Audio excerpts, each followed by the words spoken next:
Welcome to the Church in the Wild podcast. You'll be hearing the words from worship from Sunday, November 16th, 2025, where we continue our conversation on grief. If you want to learn more about Church in the Wild and all of our upcoming events and programs, just go to churchinthewild.org. Thanks for listening. Okay. Barb, and I missed the last 2 weeks, but the nature connections that I listened to were lovely.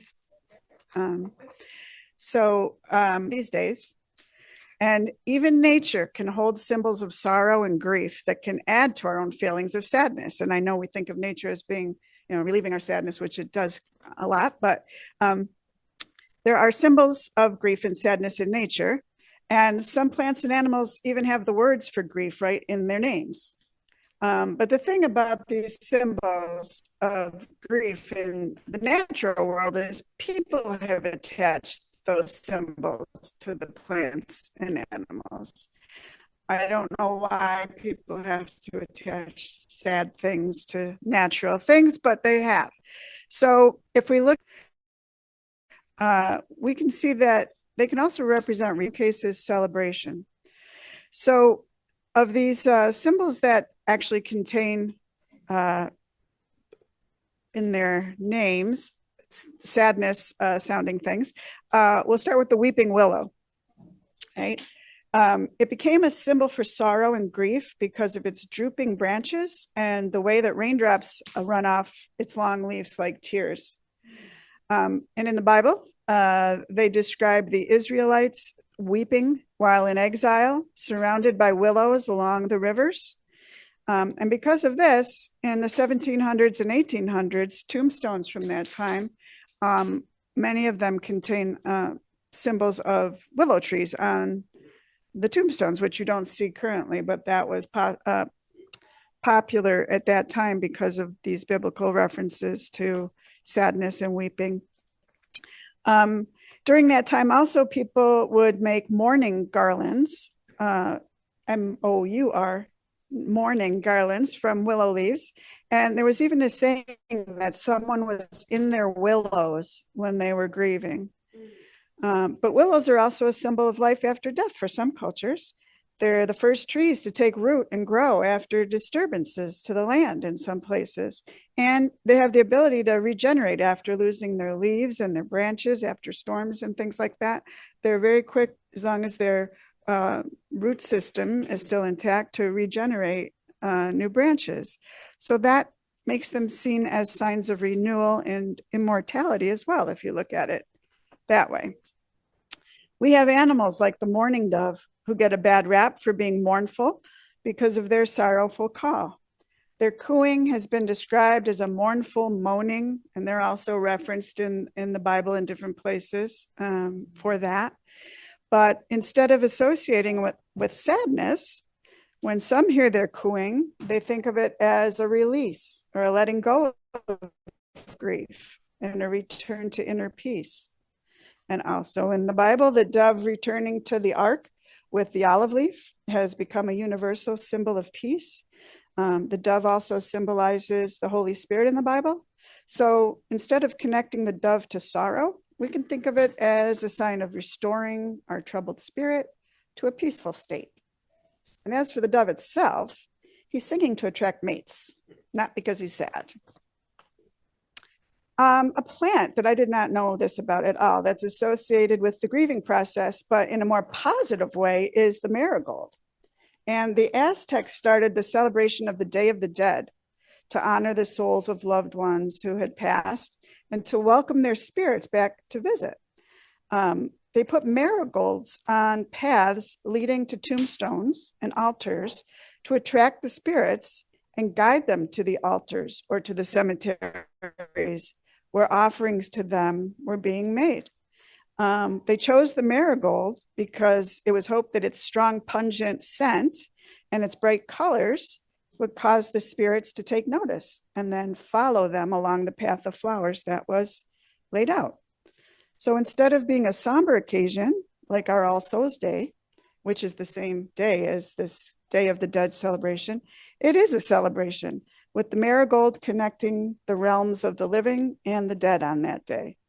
And in fact, my family buried my brother's ashes after an All Souls Day service this last month. And I wish I had known this. I wish we had decorated the path with marigolds now, if I had known this. And lastly, we have the sorrowful weather conditions that sometimes surround us and bring us down. Long periods of rain and gray skies not only seem like Mother Nature is sad and crying, but can also make it hard for us to shake dark thoughts and feelings of sadness or despair. And for people with seasonal affective disorder, the lack of sunlight over time really can bring on changes in serotonin levels and lead to depression. So also the tendency to stay indoors during rainy weather keeps us more isolated and can make us feel lonely. But for others, they see the rain as cleansing and symbolizing the washing away of their sadness and their negativity. Some people find the sound of the rain hitting windows or roofs or just the ground very soothing, and it calms their minds down and it quiets their sad thoughts. We all know that rain is needed to nourish the earth's plants and the animals. So there's symbols of sorrow all around us in nature. The trick is to somehow find a way to take that sorrow and turn it into a celebration like the Aztecs did.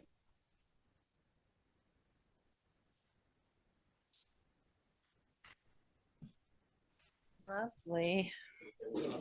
Yeah, thanks for sharing.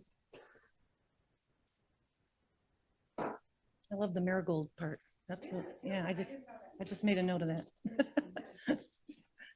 Hi, I'm Sue. Our poem today is Hearing by Steve Garnaas-Holmes. Amid the intricacies of your inner ear, the vessels and instruments and wise listeners that translate air into meaning, is an ocean cave that magnifies all the haunting cries of the earth, all the moans and shrieks and calls and whispers, hearing clearly even the private weeping of small children and distant tribes. There is a great tree in your inner ear whose roots are in that ocean cave, whose branches quiver with every birdsong, every sorrow or delight, every cry of wonder. All these voices echo in the deep cavern and do not die out. They are in you.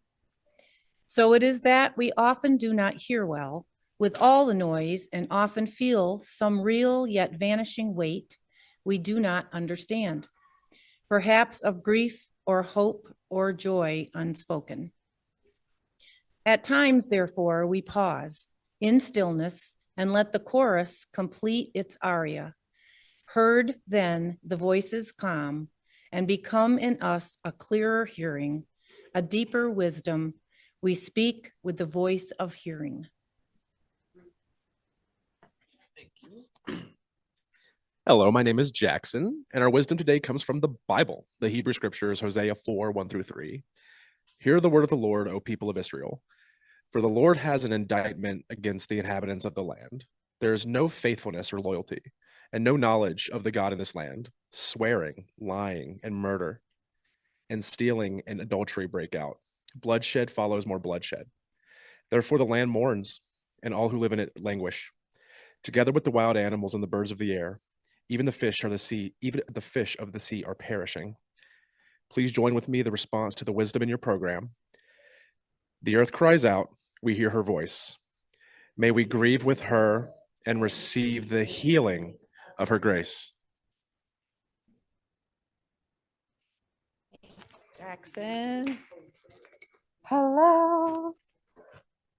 Yes, so we are working through grief this month. So much fun we're having. But it's important work, right? Because we all have it. We all have things we're grieving.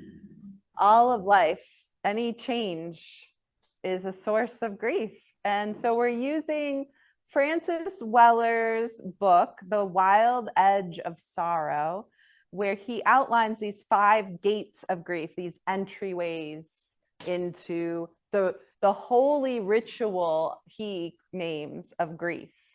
That it's this holy emotion, but also like a time, an experience we need to move through when there's any change or loss, that we have to feel it and grieve it. So the first one, he says, is the one our culture allows for. All that we love, we will lose. So any loss, our culture tends to get, okay, that will cause grief. And he talked about how everything is a gift, but that nothing lasts. And that is sort of the ultimate truth of being a living human being on this planet that we all have to come to accept. Then last week, we talked about the second entryway, the second gate of grief, all the places that have not known love. And that by that, he really means like our shadow selves, the places where we feel shame, the places we don't even want to admit exist within us, or the people we are afraid to show, the selves we're afraid to show others. And those are wounds within us that need care and compassion to heal. And so as we talked about last week, our source has seen all of that. Our creator knows already those dark, shameful places. And we can move through healing and compassion, trusting that our creator is there and still loves us. And so this week we get to sorrows of the world, just layering it on, right? Start with everything we love, we lose, our shame, and now all the world sorrows. And listen, every time I told somebody who like helps with worship what the topic is, they're all like, oh, seriously, it's just so much. The sorrows of the world. How do we even begin to talk about that or grieve it or handle it? So Weller talks about it this way. He says, the cumulative grief of the world is overwhelming. The litany of losses could fill this book. Our ways of living have become corrosive to the earth, to prairie dogs and grizzly bears, to bluefin tuna and monarch butterflies and whole cultures. Every day we see the dead lying by the side of the road, deer, skinks, possums, and foxes. We are depleting with an ever-growing tenacity the complex, multi-layered song of the world and replacing it with a single-pitched monotone. It takes everything we have to deny the sorrows of the world. So many of us walk around somewhat aware, right, in our psyche that the world is languishing, is crying out. And yet we use a lot of energy to deny those sorrows and try to live like we can't sense it, just to keep moving forward. But we don't have to live that way, is his suggestion, his offering. And in fact, as we mentioned in the other 2 gates of grief, when we deny grief, when we don't go into the ritual of it, it can make us sick, right? Especially as we talked about that shame part of ourselves. I think about people living in the closet and all of that. Like, you can be depressed, you can be physically sick because of your grief or shame or trauma that you're not allowing yourself to process. And so same goes with this. The sorrows of the world can make us sick. They do, right? I feel very anxious most of the time these days. Like, just listening or reading the news is enough to get me triggered. So it is overwhelming. And our culture is broken. We don't like grief. We try to pretend like we're fine and keep going and keep producing and consuming, right? Like that's the real reason we're not allowed to grieve. But we need to grieve and lament with our earth, or we get sick, we get stuck, we get depressed. And Hosea, the prophet of ancient Israel, is a primer on lamenting, especially with the earth. So much of what he writes in that book is about ecological grief. I found this great article from Christian Century by Andy Lloyd, who wrote about Hosea and ecological grief. He says, for the ancient Israelites, mourning entailed public lament, marking oneself with ashes and tearing your clothes were outward signs that spoke the truth of loss. They invited compassionate response and neighborly solidarity. So you would publicly mourn so that people could come know you were in mourning and support you. And I just thought, gosh, we need more of this, right? We need more opportunity to feel like it's okay to publicly mourn, to show that we are not okay. And I realized this is what protests are for me. It's like public lament, right? We all get together and we say, things are messed up, man. This is not right. This is not okay. We are hurting. We are dying. We are upset. We are mourning the way things are. That's what a protest actually is. And I think I was really excited to realize this is like our modern day version of public lament, is getting together outside the courthouse with our signs. We even put on the costumes. Like, we need more of that. It's this place where we can scream and cry and share those laments together out loud, not just on a screen liking. It's like we feel the energy, we see the faces of shared lament. And seeing these ongoing protests in the cities that are being targeted, right? In LA and Portland and Chicago, seeing our siblings in those places stand or sit and sing and dance and just revel together in the face of fascism and evil has been a powerful source of hope as I'm feeling a lot of grief and lament for the world.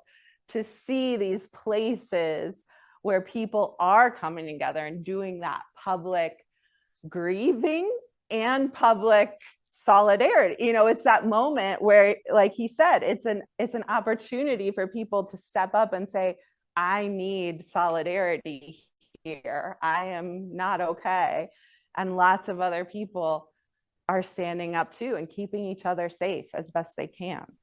So I was curious if there are other places or experiences like this that feel like a source or an acceptable place for lament in our world today.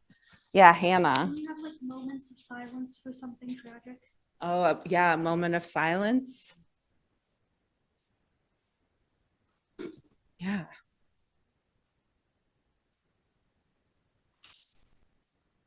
I guess we just need more protests. Yeah, similar to a protest, but a Strike, yeah. Flag striking is kind of it's similar to it. Yeah, strike for sure. I'm saying whenever we put the flag at half mast. Oh yeah, public flag at half mast marker. There was, I don't know if it was very organized, and I think it's 10 or 15 years ago it was happening. I don't know if it still happens. And the protest was called Women in White or Women in Black, depending on the culture, because in India, white is the color for mourning. Black in the Western world is for grieving. And to my knowledge, it started like in Colombia and South and Central America, where widows or mothers of men who had been made to disappear would just show up every day at the street corner and just stand there in their mourning clothes. And maybe there would just be 2 or 3 women. And just if anybody asked them what they were, we want to know where our sons are. We want to know where our husband is. And they just made a public, and I always wanted to do that. Just show up somewhere. Yeah, there's that Thursdays in Black movement, I think was maybe connected to that. I don't know. I've got a string of cafe lights around the perimeter of my porch, and I could change the color of them with a remote control. And there's certain times when news is really nasty, I'll have purple lights out on my porch. And almost invariably, though, for ages, I've had yellow and blue for Ukraine, supporting them. I had white and red for Canada at one point, too, for good reason. Yeah, I've heard those different blue light or different signs of sharing together. But also like celebrations of life, like events dedicated for people to come together and just remember someone. Right. Yeah. Funerals, memorials, celebrations of life, all very important. I think like the Jewish tradition of sitting Shiva for multiple days, you just sit and you eat and you cover all your mirrors. You can't look at yourself. Like it just seems like very practical traditions they developed to help you grieve. Yeah. You just go and you just sit. No, they cover all mirrors. Yeah, I forget the religious reason why, but it's like there's very practical reasons why, like you're just not focused on that right now. Yeah. Right. Other people have to bring you food. Yep. You can't cook, you can't work. Oh. Right. Okay. And when the year is up, then they take the rag off of the tombstone. The grieving period is over, and you're given permission to be over it, to stop grieving, because most people are just stuck in limbo forever. How long is it appropriate to be upset about this? Yeah. My best friend died about 4 years ago. He's Jewish. It was really great when that unveiling came and his wife was able to forgive herself for grieving and get on with her life. Yeah. Yeah. Wow. Thank you. I didn't realize that last piece. At any rate, it can be really debilitating to follow the news these days. And I think just about everyone I know is working on some kind of limit. Yeah, or just cutting off all news, right? Getting off of social media, not watching any TV news, and that's good. I'm glad people are discovering the need to keep ourselves sane and healthy, because truly our brains, our nervous systems really aren't built to handle more information than about 200 people's worth. We're village people.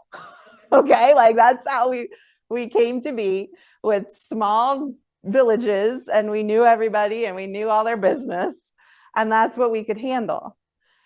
But hearing about the entire 8 billion people on this planet and all that's going on can be overwhelming. Even if you just look at your friends on social media, like how many friends you have on all the apps, that's probably more than 200. Like that's a lot of information to be taking in all the time.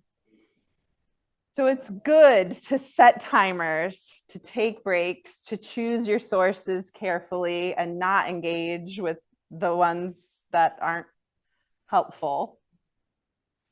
But honestly, even if we're not following the news, we still feel the pain of our planet. We still hear about just the absolute awful things happening to our fellow earthlings, and that ache for humanity. So this Andy Lloyd says, the land's lament speaks a foundational ecological truth. When one part of creation goes awry, the whole suffers. The land's grief at what the people have done points to the fundamental reality of our interconnection. To take seriously the land's mourning is to acknowledge that the grief we feel, the ecological climate grief, is wider than our own lives. And in that acknowledgement is an invitation to become even greater participants.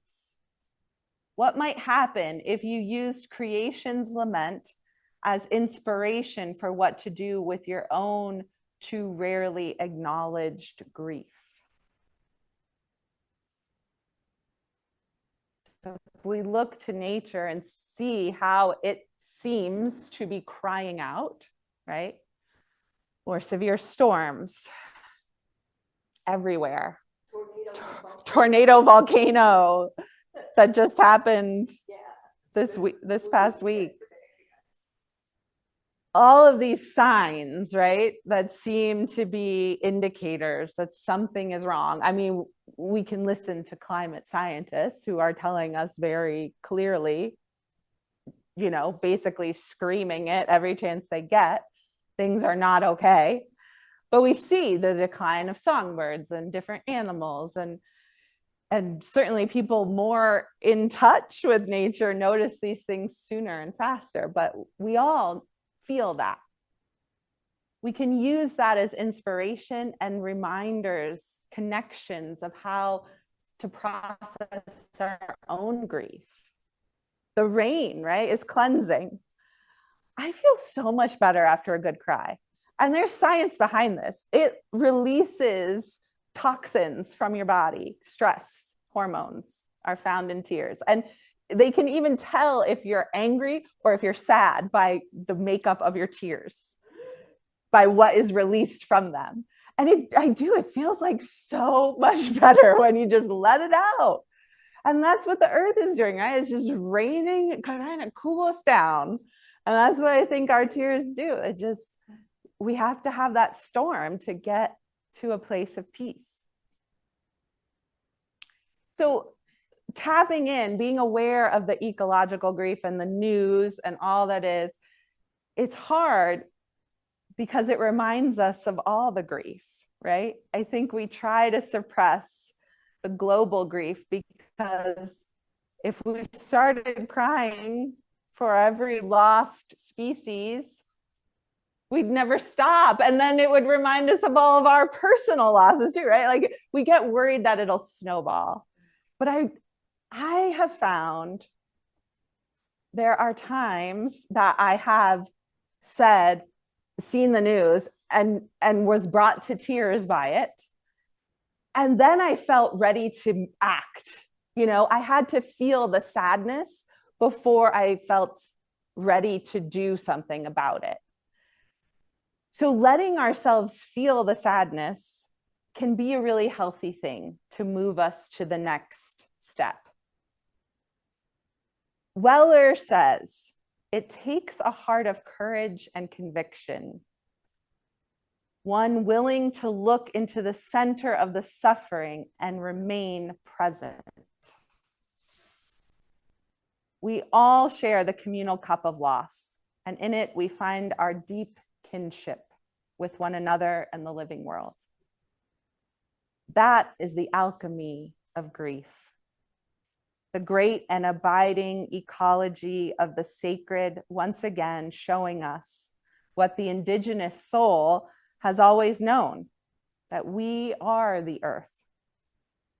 When we open ourselves and take in the sorrows of the world, letting them penetrate our insulated hut of the heart, we are both overwhelmed by the grief of the world and in some strange alchemical way, reunited with the aching, shimmering body of the planet.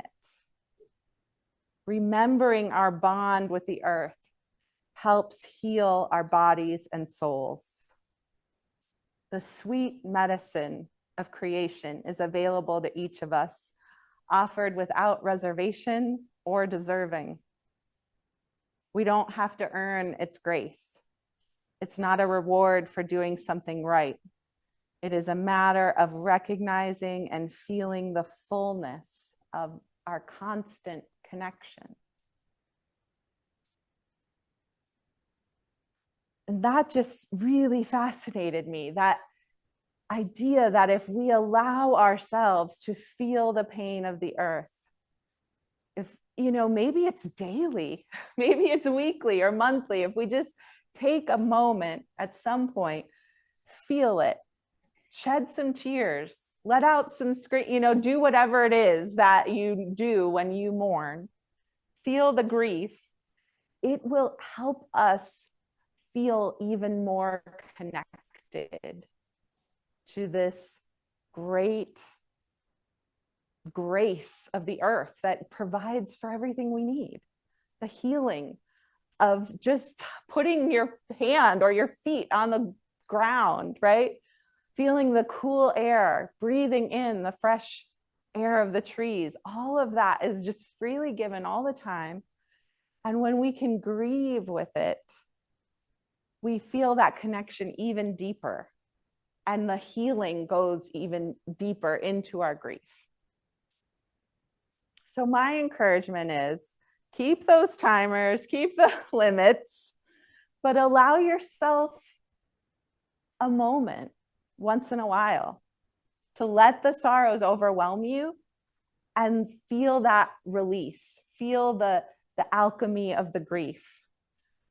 Bring healing and connection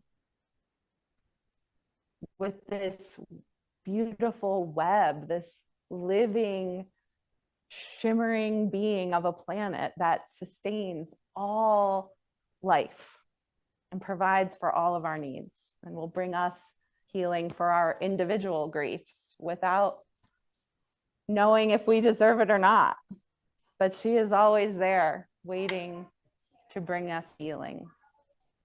And we get to grieve with her. I probably have shared the quote many times from Robin Wall Kimmerer, but it seems like the perfect way to conclude the world's sorrows, that she reminds us. I didn't write it down because I've said it so many times and now I'm blanking. Robin Wall Kimmerer says, I choose joy in the face of the ecological climate crisis, not because my head's in the sand, but because joy is what the earth gives me daily, and I must return the gift. And sometimes we can't get to that joy unless we first grieve.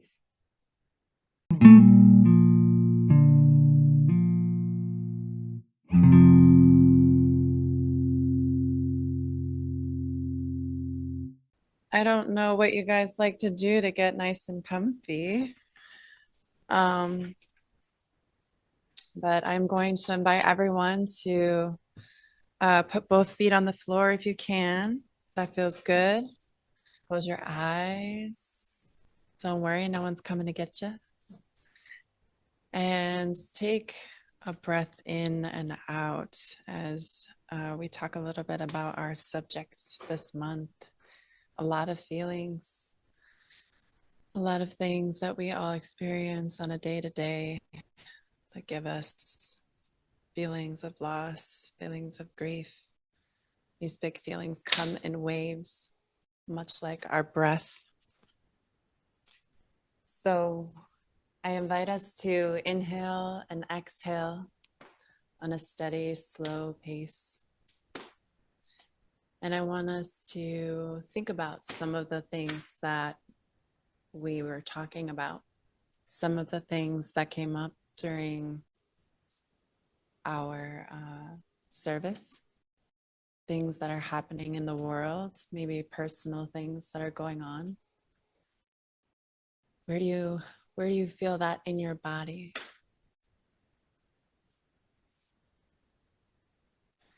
For some of us, it can feel like it's right in our chest, stuck there, in our shoulders, maybe.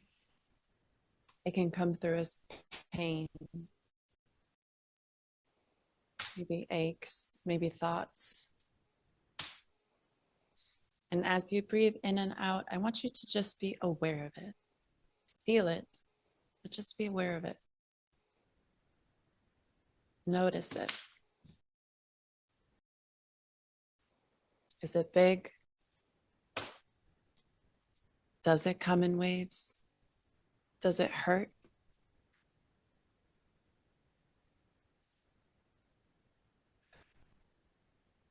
And as you breathe in and out, let some of that feeling spread. Where does it go? Can you let it pass through?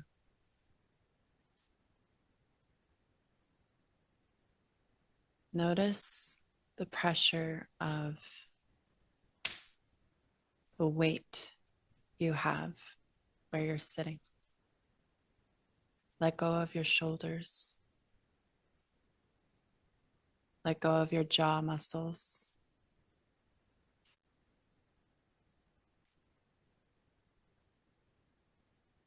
Be aware of your stillness. And with each breath, let that feeling subside. As many things that go on in the world, you are also very much a powerful being here, made to feel big feelings.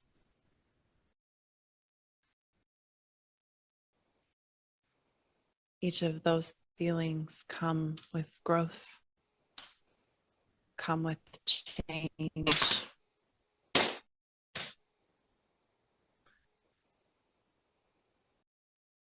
We can find peace in the idea that these feelings are temporary.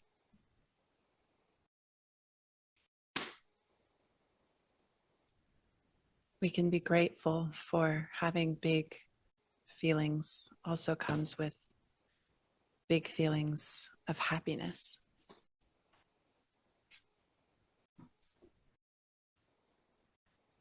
Big feelings of relaxation. Big feelings of love to ourselves and to others.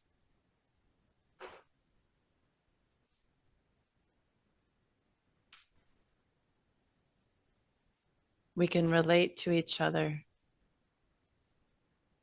by experiencing life this way.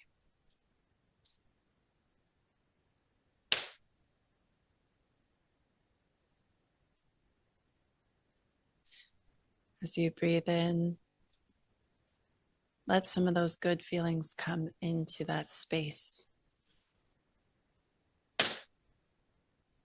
Bring love to that space.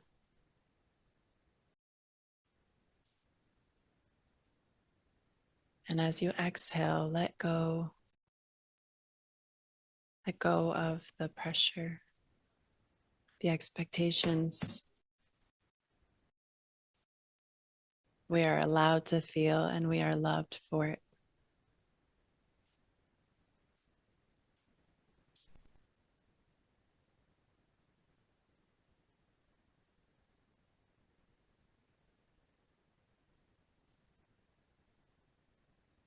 Breathe in the biggest breath you've breathed all day. Inside out. You are loved. You are love. Thank you. Thanks for listening. If you want to support Church in the Wild and the work we do in striving for environmental and social justice, just head on over to our website, churchinthewild.org, and click the donate link at the top. There you can make a donation, set yourself up as a recurring supporter, or you can buy something from our Redbubble shop. We're so glad you're with us on this journey, following the Spirit through creation, adventure, and restoration. Until next time.